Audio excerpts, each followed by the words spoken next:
amores da vida dessa gorda, tudo bem com vocês, pessoal? Por aqui tudo ótimo, graças a Deus, pessoal. Hoje aqui é terça-feira, terça-feira, e esse vídeo vai meio que em tempo real para vocês hoje, pessoal.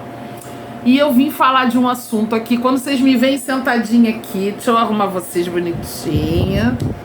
Quando vocês me veem sentadinha aqui, vocês já sabem que a gente vai hablar, né, pessoal? E eu vim trazer aqui um assunto que tá sendo muito recorrente aqui. Desculpe o barulho do ventilador, mas hoje tá quente aqui. Tá um sol, deixa eu mostrar pra vocês. Olha lá, cortininha fechada, ó. Olha o sol. Não dá pra ficar sem ventilador não, pessoal. E esse meu ventilador aqui é o mínimo. E ele faz esse barulho porque ele é um tufão. E o assunto que vocês já viram aí na capa, que eu vim trazer hoje pra vocês aqui, é como é que foi a minha primeira vez. Então vamos fazer uma recapitulação. É um assunto que vocês têm me pedido muito. Primeira vez e como foi a minha adolescência em relação a namorados, pessoal. Então vamos bater esse papo comigo? Então vamos embora.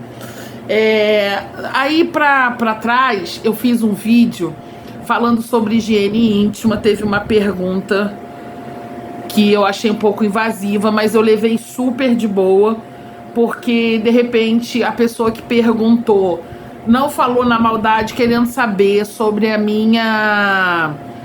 como é que eu fazia as minhas relações íntimas, no caso sexuais.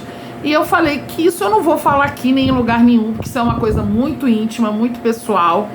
E todas as vezes que eu venho falar sobre esses assuntos aqui com vocês, pessoal, é sempre a nível de obesidade. Eu vou falar com o meu olhar de uma pessoa, de uma mulher obesa, que sempre fui a partir dos meus 6 anos de idade. Estou com essa obesidade até hoje, né? Ela foi aumentando gradativamente. Houveram épocas na minha vida em que eu estive menos gorda, mas sempre gorda. Nunca fui magra. Há 40 anos eu sou portadora de obesidade. E eu não digo pra vocês, pessoal, que há 40 anos eu luto contra a obesidade. Não, eu não luto contra a obesidade. Ainda não. Eu já lutei, já tive várias lutas, mas assim, não foram 40 anos de luta, né? Vamos colocar aqui que eu dei uma jogada de toalha, eu joguei a toalha e não me enalteço por causa disso, muito pelo contrário, até me envergonho. Muitas vezes eu nunca consegui chegar no meu objetivo de peso, mas eu consegui várias vezes perder peso, fiquei bem melhor do que eu estou hoje, mas eu nunca ganhei essa luta, eu sempre perdi essa luta.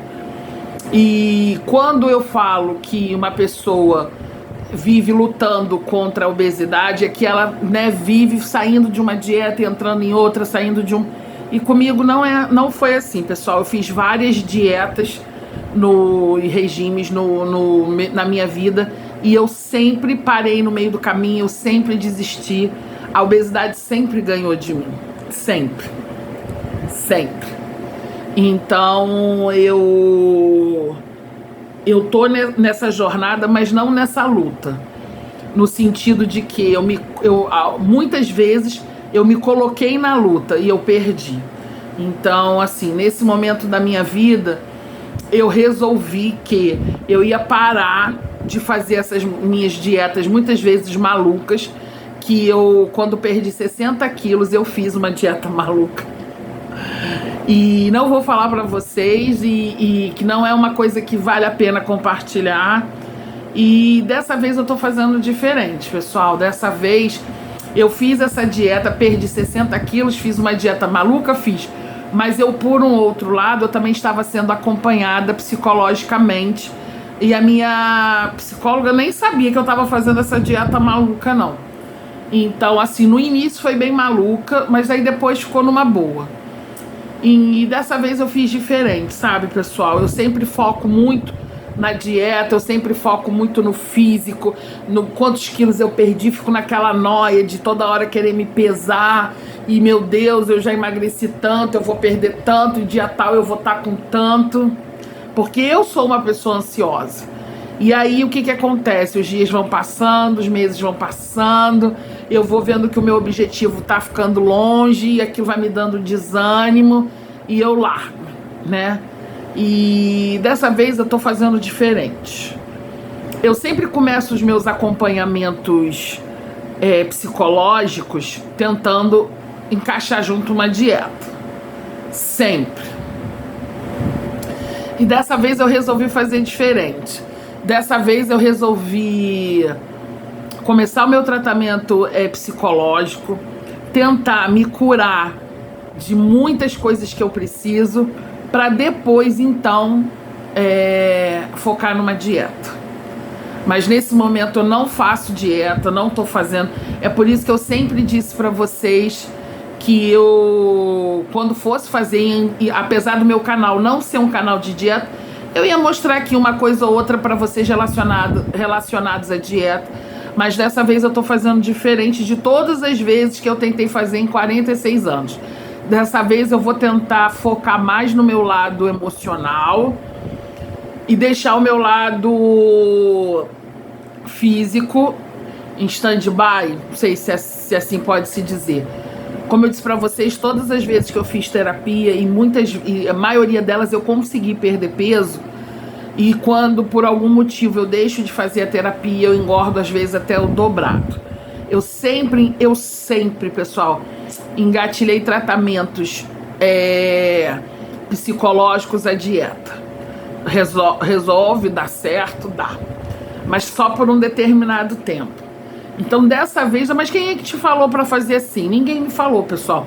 É uma experiência que eu coloquei para mim. Pode ser que dê certo, pode ser que não dê. Eu vou vir aqui contar mais para frente para vocês.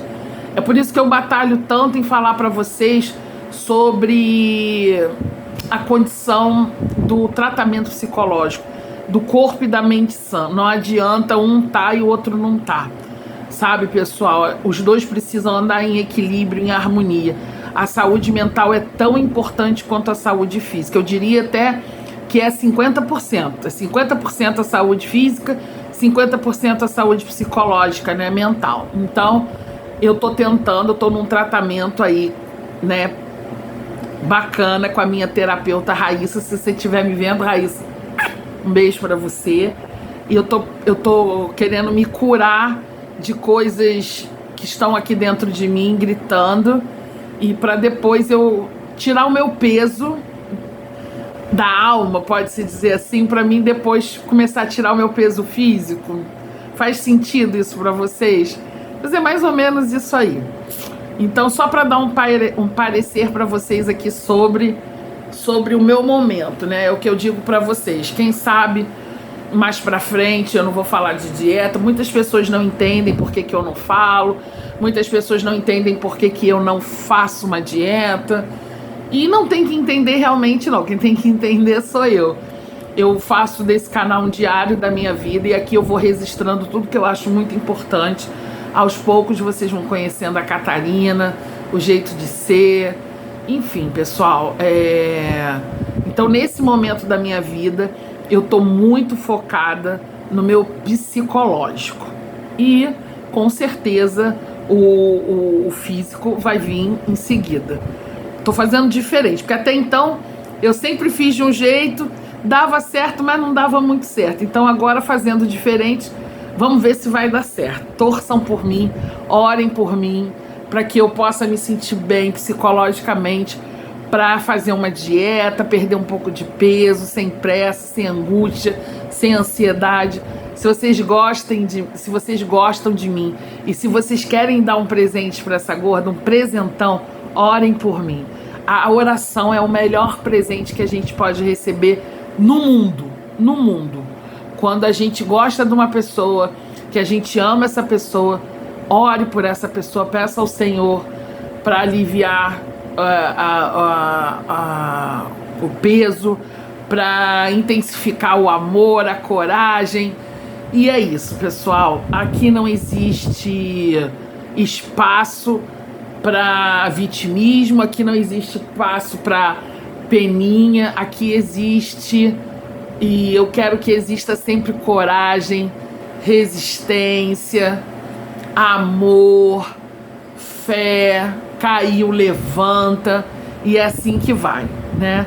Porque me considero uma pessoa extremamente privilegiada, mas tenho as minhas questões sim, e tô tentando cuidar delas da melhor forma possível, e super indico a você. Acho que todo mundo deveria fazer um tratamento psicológico, independente se tem problemas grandes, pequenos ou mais ou menos, ou que não tenha problemas. Eu acho que a terapia, ela salva vidas literalmente, e ela é um jeito muito maravilhoso de você se entender profundamente, de você ter uma outra perspectiva de pensamento de situações que você tem enraizada dentro de você, que você tem aquela certeza absoluta. E não existe certezas absolutas, né, pessoal? Então, nós somos um ser humano em constante evolução e assim vamos seguindo. Então, depois que eu já fiz essa prévia de mais de 10 minutos, que a pessoa habla, né, pessoal? Vamos falar. Catarina, como é que foi a sua vida amorosa na adolescência? Um caos. Um caos. Como vocês sabem, eu comecei com o meu processo de obesidade com 6 anos. Ou seja, na minha adolescência, eu não tinha muitos olhos para essa coisa do... Eu tinha aquela coisa do colégio, gosto do garotinho. Todo mundo gosta, sempre tem um garoto popular e tal, e todas as meninas se apaixonam e gostam. Eu ficava com os olhos compridos assim, mas nunca me achei digna deles. Sempre achei que eles iam estar nem aí pra mim, e como de fato nunca estiveram nem aí pra mim, porque eles também queriam as meninas populares da sala, e eu não era a menina popular da sala, pessoal, então não era mesmo. Sempre fui obesa, então eu na minha adolescência já pesava muito mais de 100 quilos, muito mais, e assim, era aquela figura tipo, Só que o que aconteceu comigo? Eu sempre fui uma pessoa muito, como diz a minha mãe, canjica aberta. Eu sempre fui uma pessoa muito falante, né? Sempre fiz amizade com todo mundo. E aí acabava que quando essas pessoas que faziam bullying comigo, começavam a fazer o bullying comigo, me conheciam mais, né, com os dias, elas iam se tornando minhas amigas. É aquela máxima do gordinho que é gente fina, que paga o lanche, que é legal pra todo mundo, mas eu sempre tive dentro de mim uma coisa do tipo assim: eu preciso que esse pessoal me ame, eu preciso que eles gostem de mim, eu preciso, porque eu quero estar inserida ali no grupinho, porque eu quero participar de tudo, porque eu quero chegar aqui na minha sala, no meu território. Não estou falando a nível de colégio, estou falando a nível da minha sala, dos meus amigos da minha sala, que eles gostem de mim, que eles me defendam, que eles me aceitem, que eles me amem. Então eu preciso fazer acontecer. E o que é fazer acontecer, né? Eu tenho que ser mais legal do que a média, eu tenho que oferecer mais do que a média oferece, eu tenho que comprar essas pessoas, né? E elas vão se vender a mim e vai ficar tudo bem. E como é que a gente compra essas pessoas? Eu comprava com a minha simpatia, eu comprava copiando DV para os meus amigos, fazendo trabalho de grupo sozinho, botando o nome de todo mundo, pagando lanche, eu já falei, pagando lanche, dando bala, enfim, sendo a pessoa que vai alegrar ali um bombonzinho, não sei o quê, e sempre conversando muito com os meus professores. Eu sempre fui uma excelente aluna, acredito em vocês. E nesse meio tempo, sendo amiga das pessoas, fazendo ponte para os meus amigos namorarem, ficarem. Eu tô falando no âmbito da escola, tá, pessoal? Então, tipo assim, eu conheço a Maria que gosta do João e, poxa, eu vou fazer a ponte. E aí, tipo assim, os meninos vinham todos em cima de mim porque eu era uma ponte para eles chegarem nas meninas e vice-versa. E eu fazia esse trabalho, pessoal, muito bem. Eu fazia esse trabalho maravilhosamente bem. E conversava com um, conversava com o outro. Sempre tive essa coisa do lado maternal, de proteger os meus amigos, de entrar em briga pelos meus amigos, de não deixar ninguém tirar farinha com os meus amigos, até que sim, eu me tornasse uma pessoa popular dentro da minha sala e dentro do colégio, porque eu era uma pessoa tão amada pelos meus amigos que ninguém podia mexer comigo. E eu descobri esse pulo de gato, entendeu? Isso foi um pulo de gato que eu descobri na adolescência. Então, assim, preciso ser... E com a casca grossa, sempre com a casca grossa, sempre me armando, como dizia minha penúltima terapeuta, com a minha armadura, não dando mole, sempre mostrando que eu tinha uma personalidade forte, que eu não estava ali para brincadeira, que se viesse de brincadeira... Era a Catarina super gente fina, super legal, os trabalhos de, né, se tivesse que fazer alguma coisa em casa, era tudo na minha casa, eu preparava o lanche, eu não sei o quê, eu fazia, pessoal, tudo que vocês possam imaginar. Eu sempre tive essa coisa de liderança comigo. E assim, pessoal, eu fui vivendo toda a minha adolescência. Eu gostava dos meninos, ficava calada, gostava da pessoa, ficava calada, escrevia cartas e cartas e cartas. E sonhava na minha cabeça, ai, porque o garoto vai olhar pra mim, porque o garoto vai gostar de mim, porque nós vamos casar e vamos ser felizes para sempre, vamos ter uma família linda de comercial de margarina, muita comédia romântica. E assim foi indo a minha adolescência, sempre reprimindo as minhas emoções, coragem de chegar para um menino e falar que eu tava gostando dele, mas nem pensar numa coisa dessa, porque eu nunca me achei merecedora. Eu nunca me achei merecedora. E para vocês terem uma noção que isso também, muita coisa é do que você imprime. Eu me lembro que eu estudava num colégio no Rio, que até acabou, se chamava Lestonac, e tinha um menino, eu tava acho que na 2ª série, já era criança, querendo ir pra pré-adolescência, e tinha um menino que ele era acho que da 3ª série, e a gente ia na condução junto do colégio. E aí a gente começou a conversar, não sei o que, na condução, e o pessoal começou a ficar com aquelas brincadeiras, tá namorando, e tipo assim, eu nem pensava nele com esse negócio de namorado, porque ele não era popular, pessoal, e eu só queria ficar com os populares. E tipo assim, ele conversando comigo, ele era meio gordinho também, gente fina, se eu não me engano, eu acho que o nome dele, não sei se era Afonso, era uma coisa assim. E aí o pessoal a gente ia no ônibus escolar, ficava, tá namorando, aí um dia ele levantou e falou assim, devia ter o quê? Na 3ª série você tem o quê? 10 anos, 11 anos, 12 anos, não sei, pessoal. Sei que ele levantou e falou assim, eu não tô namorando não, mas se você quer namorar comigo? Pessoal, tomei um choque. Na hora que ele falou aquilo, eu falei, não. Tipo assim, morrendo de vergonha. Ele, se ela quisesse namorar comigo, eu namorava com ela. E eu fiquei tão feliz com aquilo, pessoal. Mas tão feliz. Aí depois eu me arrependi de ter dito que não. Tipo, eu poderia ter dito que sim. Por que eu não disse que sim? Mas eu já tinha dito que não. E ficou não também no ano seguinte. Eu saí da escola, ele também. Enfim. Então eu me lembro dessa situação isolada, que sempre vai ter um chinelo velho pro pé cansado.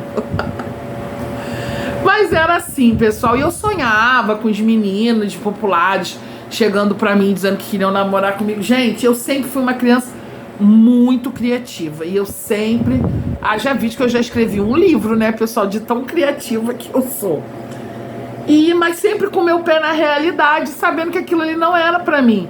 Vivendo o amor das minhas amigas, elas me contavam, eu saí com fulano, eu fiquei com fulano, o beijo foi assim, o beijo foi assado, foi legal, que na minha época não tinha esse negócio de já criança fazer relação íntima, não, isso veio de um tempo pra cá, pelo menos no tempo que eu vivi, eu tô com 46, vamos botar aí há 30 anos atrás, 30 e poucos anos atrás, a gente, né, dava uma esperada.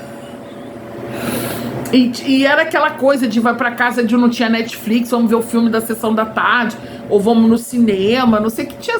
Era outros tempos, pessoal. E aí eu nunca vivi isso, eu vivi isso através de uma melhor amiga que eu tinha na época, e eu ficava assim, tipo, eu queria ser ela, sabe? Mas não era com inveja não, pessoal, juro pra você, era com admiração. Eu achava ela assim, ela sempre foi bonita, loura, tinha os olhos claros.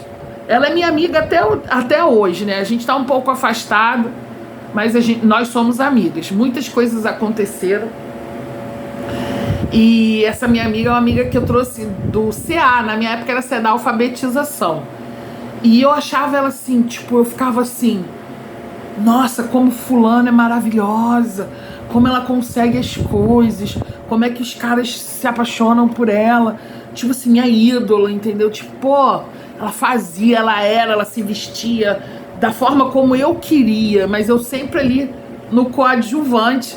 E ela não tinha culpa disso, ninguém tinha culpa disso, mas era o meu sentimento na adolescência. E aí acabou que eu comecei eu comecei a ficar com os meninos assim, de não namorar, de dar beijinho, de ficar. Eu acho que eu tinha, sei lá, mais de 15 anos, pessoal. Mais de 15 anos. Eu tô tentando aqui puxar da memória, mas acho que foi mais ou menos isso mesmo. E eu também não fiquei com muitos meninos, né? Eu fiquei com alguns, mas não fiquei com muitos como eu gostaria de ter ficado. E depois, os meus relacionamentos sempre foram muito longos.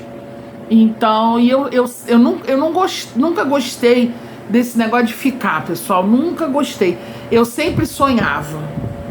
Vou conhecer meu príncipe encantado, vou casar de véu, grinalda, e ter filhos, e fazer meu enxoval, e montar minha casa. Esse sempre foi o sonho dourado da minha vida, sempre. Mas não aconteceu, né? Não aconteceu.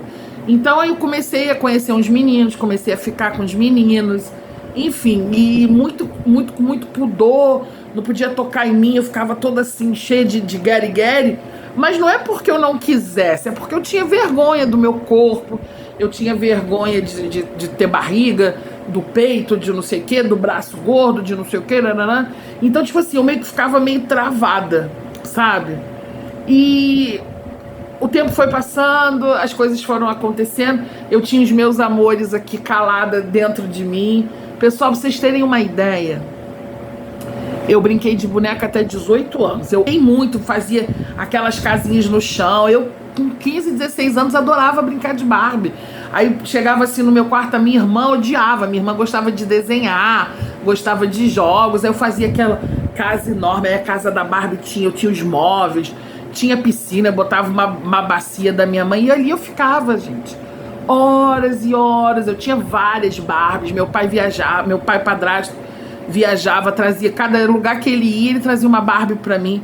Eu acho que eu fui a pioneira que ia ter uma Barbie preta. Nem se cogitava de ter Barbie preta aqui, eu já tinha minha Barbie preta, eu amava minha Barbie preta. E aí eu tinha os móveizinhos, eu ficava aquilo, a minha mãe às vezes dizia assim, tira isso do chão, tem que varrer. Ficava tudo assim na beirada da minha cama arrumada. E ali eu ficava, pessoal, a minha mente viajava ali, ó. Viajava, eu fazia de conta que eu era a Barbie, que o Bob, porque eu sou da época do Bob, eu não sou da época do Ken, não. O Ken veio depois. Eu pegava a minha Barbie, eu pegava o meu Bob, e eu fazia de conta que eu era a Barbie, que o menino que eu gostava era o Bob. E que, olha, gente, que imaginação fértil. E com 18 anos eu já não brincava mais assim de Barbie, mas eu gostava de pentear o cabelo das minhas Barbies, de arrumar a roupinha das minhas Barbies, de comprar roupinha na feirinha da Praça Sans Pena pra botar nas minhas bonecas, de deixá-las, aí quando o cabelo tava ruim aí eu lavava o cabelo, mas assim uma coisa mais estética, não de brincar. Hoje em dia eu tenho acho que umas 2 ou 3, tá guardada aí, ficou de recordação. E então, pessoal, foi assim que eu fui passando a minha adolescência, sempre cercada de amigos, sempre sendo uma pessoa popular. As pessoas, chegou um ponto, pessoal, de tipo assim, ninguém no grupo fazia nada sem falar com a Catarina. Vamos falar com a Catarina. O quartel-general na casa da Catarina. Aconteceu não sei o que, chama a Catarina para resolver. E era assim, eu gostava muito disso, eu adorava. Eu adorava isso, pessoal, sério. E aí, peraí, as coisas foram acontecendo, o tempo foi passando. E quando eu terminei o meu colégio, não sei como é que chama aí, aqui no Rio a gente fala segundo grau, mas agora é ensino médio, ensino fundamental, é o antigo ginásio, ensino médio é o segundo grau. Eu já não estava mais com esse pique de estudar, eu já estava levando no vai da valsa, eu já não queria mais, sabe aquela coisa da rebeldia que você começa a ter quando você realmente entra na adolescência? Eu comecei a me questionar muito o porquê de eu ter que agradar todo mundo e ninguém querer me agradar, e de não querer fazer mais nada pra ninguém, e de não querer mais fazer trabalho pra ninguém, e de não querer mais botar o nome se a pessoa não fez o trabalho. Enfim, a Catarina não queria mais ser a popular. Eu não queria mais, eu tava cansada, pessoal, eu tava cansada de tantos anos estudando e carregando um monte de gente nas minhas costas para poder ter o meu lugarzinho ali no sol. E aí foi quando eu decidi parar de estudar. E foi uma coisa muito doída, porque aí vou me emocionar. Catarina e as emoções. Porque eu já tava, né, me sentia já uma mulher, e eu já tava acho que com uns 17, 18 anos, sei lá, pessoal, eu sou muito ruim de idade de data. E aí eu cheguei pros meus, eu não queria mais, eu tava cansada, eu não queria mais agradar ninguém, eu não queria mais ser a popular, eu não queria mais resolver problema de ninguém, eu não queria mais comprar ninguém, sabe? Queria ser só uma pessoa comum que vai pra escola, estuda. Não queria ser popular, mas eu também não queria ser atacada pela minha obesidade. Eu não queria que as pessoas me olhassem, sabe? E as pessoas, a partir do momento que eu comecei a comprar as pessoas me viam como eu gostaria de ser vista sem ter que comprar ninguém. Eu só queria estar ali num lugarzinho fazendo o meu, eu não queria ser popular, eu não queria ser nada disso. Eu só queria ser vista como uma pessoa normal, que eu sempre fui. Então isso me fez virar essa pessoa, né? Isso me fez colocar minha armadura, porque eu precisava estudar. E enfim, foi uma época muito dolorosa. A adolescência já não é uma época fácil, né? Aqueles hormônios todos explodindo e a gente já começa a se achar o dono do mundo. A gente com 15, 16 anos, a gente acha que não sabe tudo, que os pais da gente não sabem nada, que tá todo mundo careta. E eu realmente, foi uma época muito complicada. Ainda tive todo um processo por parte do meu pai biológico que me atrapalhou muito, né? Então, assim, por mais que a minha mãe, por mais que o meu pai padrasto tentasse, assim, a minha família, pessoal, não era uma família de pessoas perfeitas, e até hoje não é.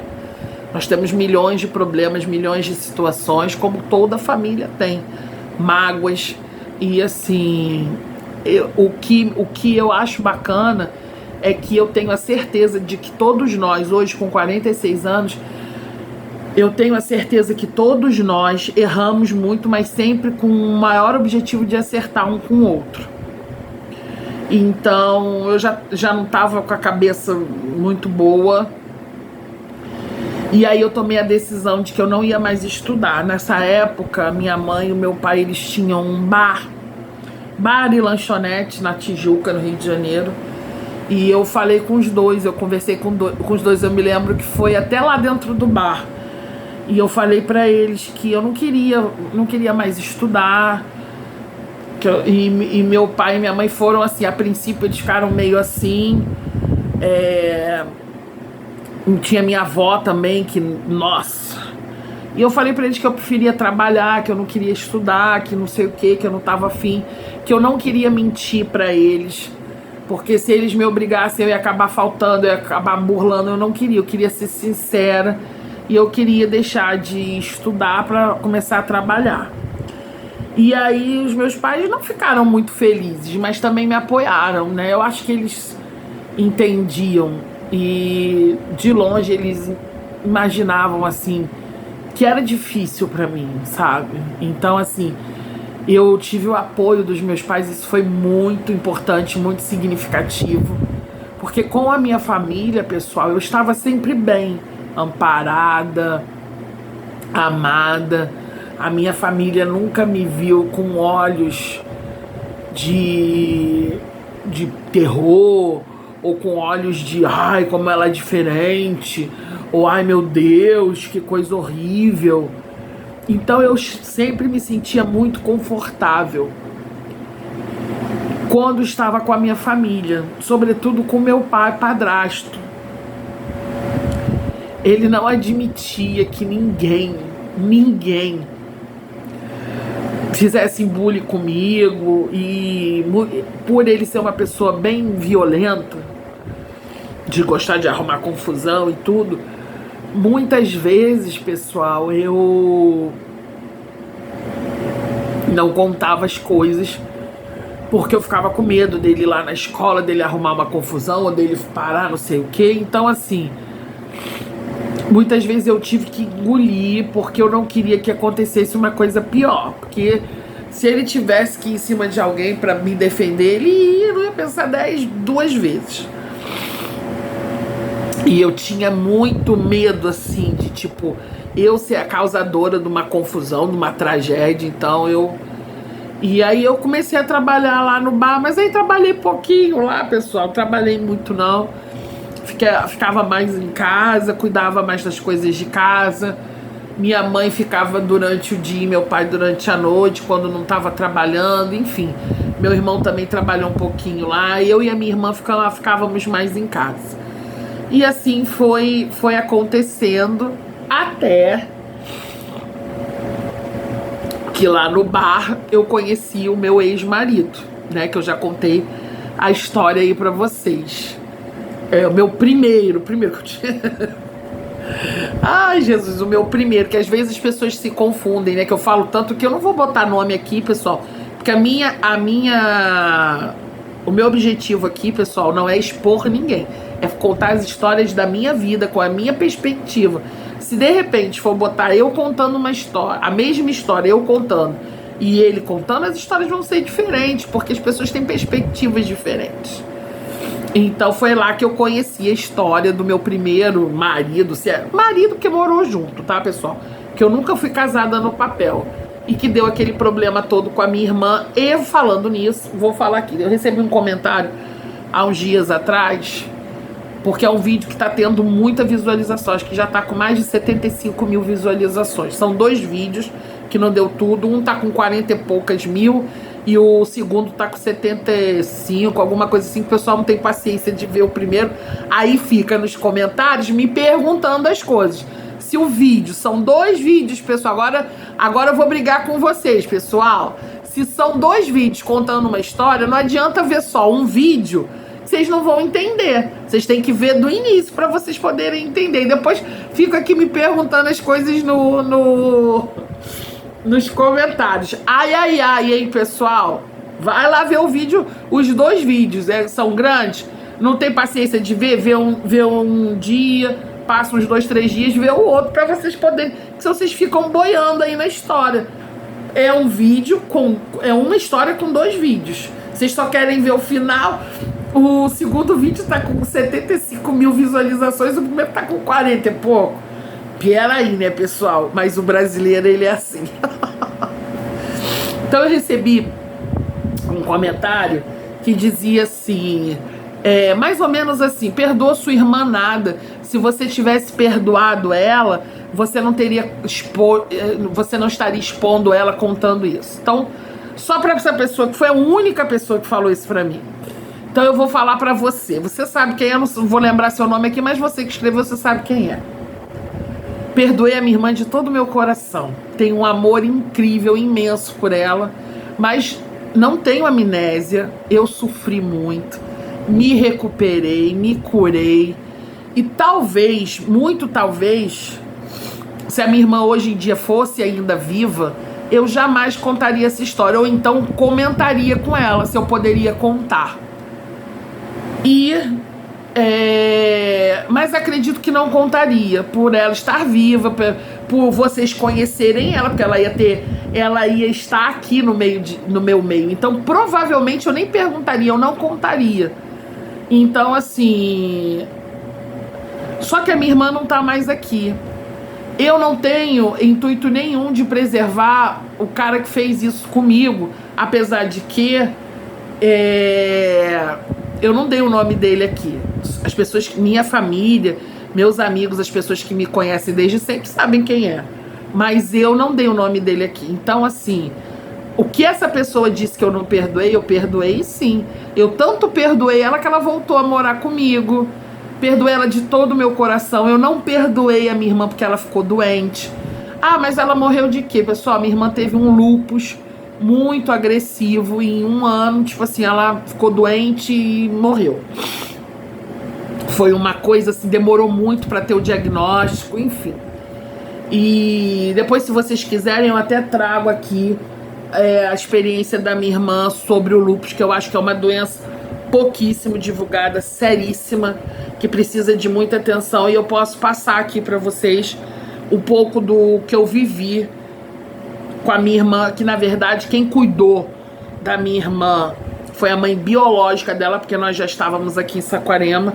Então, na época que ela adoeceu, quem cuidou dela foi a mãe biológica, mas eu falava com ela todos os dias no telefone. Então, tipo assim, eu vivi com ela essa situação no sentido de que passar experiências, entendeu, pessoal? Se vocês quiserem também. Eu não gosto aqui no meu canal de ficar falando de doença nem nada, mas acho que é um assunto super relevante, que vale super a pena a gente falar. Eu acho o lúpus uma doença muito silenciosa, uma doença que a gente não fala sobre, e ele levou a minha irmã com 27 anos. Minha irmã faleceu com 27 anos. Então, pessoal, voltando. Se vocês forem maratonando aí os meus vídeos, eu já contei a história da minha irmã, já contei como é que a minha irmã e meu irmão não são irmãos biológicos, chegaram na minha vida. Não dá também, pessoal, pra mim ficar repetindo tudo sempre nos mesmos vídeos. Aí vocês têm que maratonar pra vocês entenderem. Eu sei que tá chegando muita gente nova, e se vocês começarem a maratonar os vídeos da Gordinha, vocês vão entender tudo que eu tô falando aqui. E aí, pessoal, voltando ao comentário. Então, eu perdoei ela sim.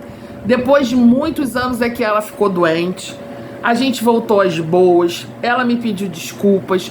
Eu desculpei. Eu já contei isso tudo aí pra vocês. E o fato de eu falar uma história dessa na rede social não quer dizer que eu não tenha perdoado. Eu estou falando da minha história. Porque essa história não foi a história só da minha irmã. Essa história foi a minha história.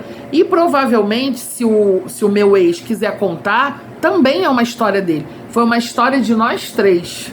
Não foi a história só da minha irmã, não foi a história só da Catarina, e não foi a história só do dito cujo. Então, se um de nós três, no caso a minha irmã, não faleceu, mas se ele também quiser contar a história do jeito dele, ele também pode. É a história que ele viveu, que ele... Vocês estão entendendo? Então, assim, não tem por que não falar. Eu não falaria se ela estivesse viva, para preservar a imagem dela, porque a gente já tinha feito as pazes e tudo.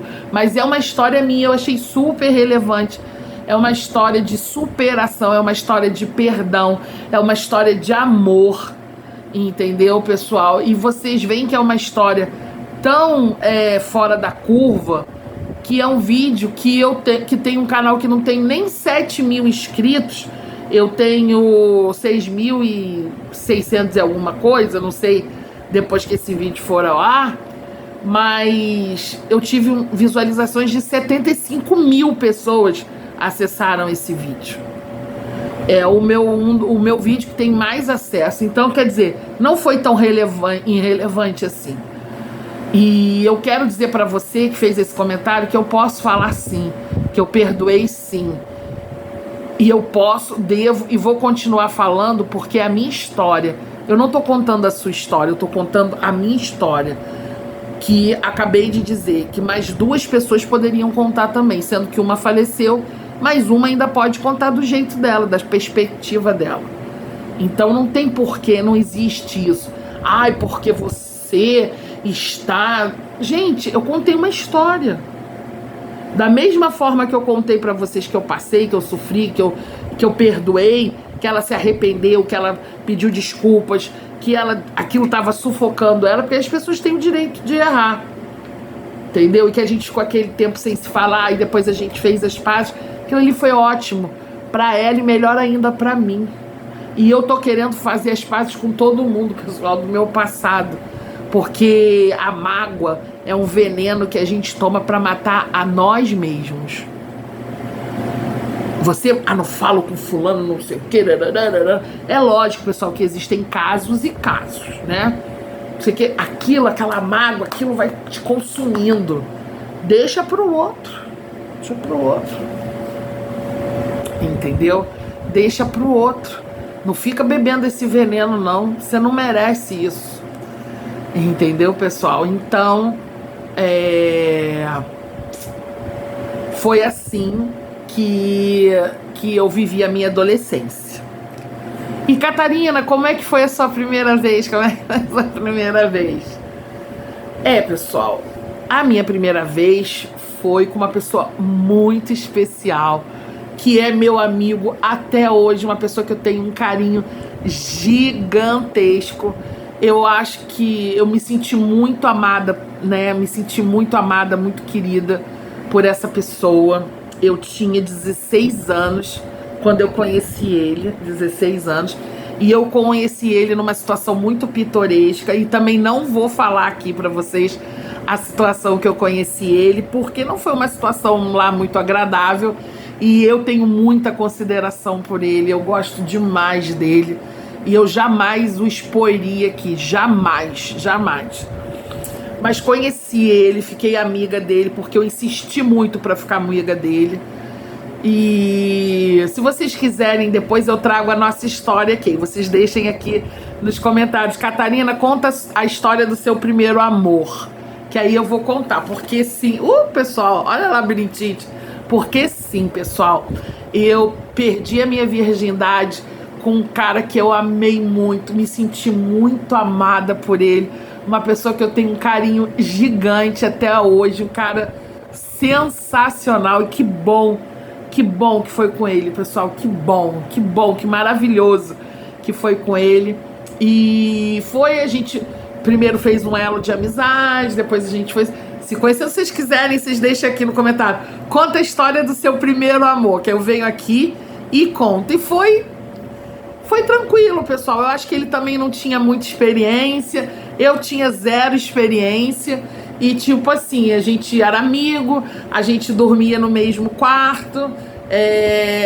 Enfim, eu fiz uma amizade muito grande com a mãe dele e que se estendeu a ele. Eu vou contar na história se vocês quiserem.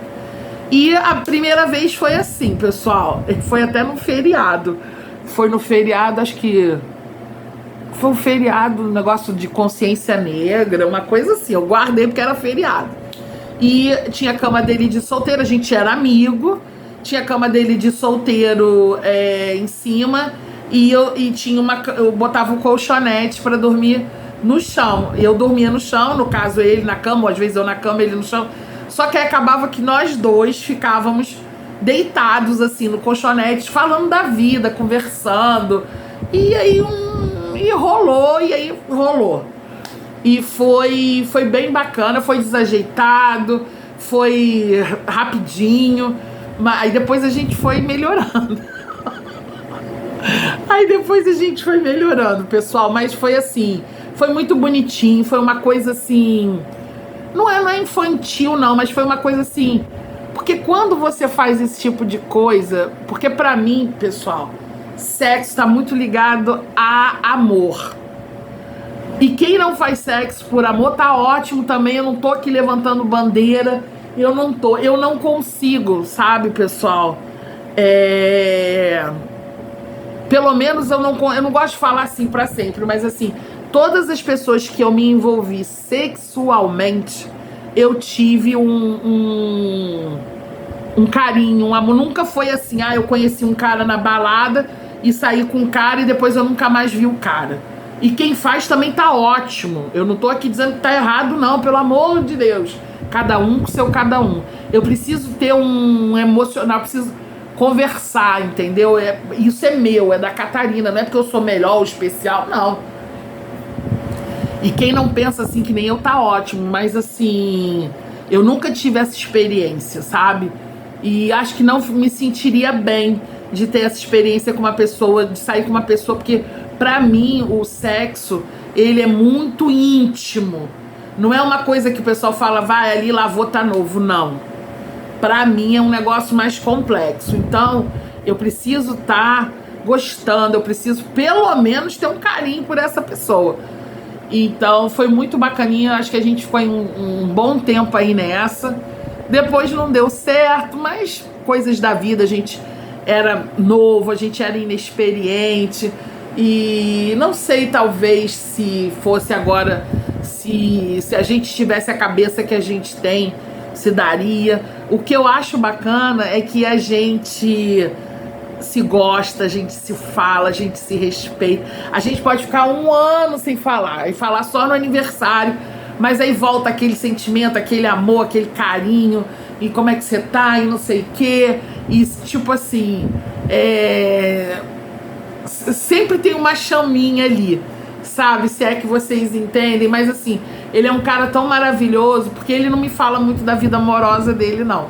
Mas ele é um cara muito amoroso, e ele é um cara que sabe quando eu tô me relacionando com outras pessoas, e ele é um cara muito respeitador. Ele é um cara que, tipo assim, ele vai falar comigo, mas ele jamais vai soltar uma piadinha ou falar uma gracinha, do tipo, alguma besteira. Mas quando ele sabe que eu tô sozinha, aí ele tem uma chaminha, fica lá uma chaminha acesa. Então, assim, é uma pessoa que eu amo demais. Não sei, eu nem falei pra ele que eu tô com um canal, mas se por um acaso você ver esse vídeo, que você deve, se você ver, você vai querer ver, né? O título. Quero dizer pra você que você sabe, que eu também sei que você me ama, eu te amo muito. Um beijo. E estamos juntos sempre. Eu digo pra ele que nosso final vai ser nós dois velhinhos juntos. Então foi isso, pessoal. Minha primeira vez foi assim. Foi muito assertiva. Uma pessoa que eu amava, que eu gostava, que me fazia bem, que me fazia me sentir cuidada. E eu era muito engraçado, porque eu ia pra casa dele, mas eu ia de táxi. Que eu era dessas. Aí ele dizia pra mim, vou descer pra pagar o táxi. Se vocês quiserem saber dessa história, pessoal, deixa aqui nos comentários assim. Quero saber do seu primeiro amor. Que é um amor que hoje é um amor mais fraterno, um amor... Ele tem sempre uma chaminha lá. Mas é um amor mais de cuidado, de querer bem, de saber que eu sou muito feliz de ter perdido, se é que eu acho essa palavra tão feia, perder, mas de ter iniciado a minha vida sexual com um cara tão gente boa. Então, é isso. Tá aqui o vídeo que vocês queriam. Um beijo gigantesco pra vocês. Desculpa, porque a gorda é emotiva. E é isso, meus amores. Papai do céu abençoe vocês. Obrigada. Não esqueça, eu esqueço de pedir pra vocês. Curta o vídeo da gordinha, compartilhe. Se você tem algum amigo que você acha que as minhas palavras vão tocar o coração dele, compartilha, pessoal. Se você conhece algum gordinho, compartilha também, porque a gente vai falar aqui de assuntos que ele vai viver. E se você também não conhece nenhum gordinho, mas acha que o meu conteúdo é bacana, que pode fazer diferença na vida de alguém, compartilha para essa gorda. Vamos chegar juntos aí aos 7 mil. Tá faltando pouco. Me ajuda, tá bom? Um beijo bem grande, pessoal. Papai do céu abençoe. Essa gorda aqui ama muito vocês. Tem muito respeito por vocês. Muito carinho por vocês, tá bom?